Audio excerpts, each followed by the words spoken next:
এই যে চলে আসছে আরেকটা পার্সেল। আসসালামু আলাইকুম সবাইকে, কেমন আছেন সবাই? তো এখানে যে ছবিটা দেখছেন এই মহোদয়কে এরকম বানাইতে হবে। তো সেই জন্য আমি পার্সেল খুলতেছি। পার্সেল খোলার পরই দেখলাম কতগুলো টুকরো টুকরো জিনিস দেওয়া।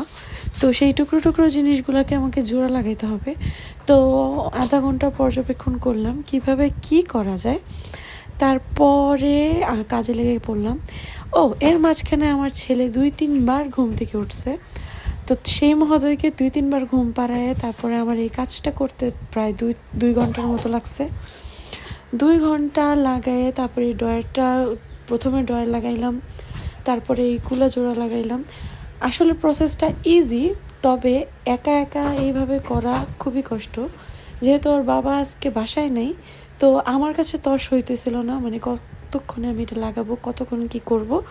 তারপর আর কি লাগানো শেষ, আর এটা ছিল ফাইনাল লুক। তার মানে আমি পারছি। তো এই ছিল আজকের ভিডিও। আল্লাহ হাফেজ সবাইকে।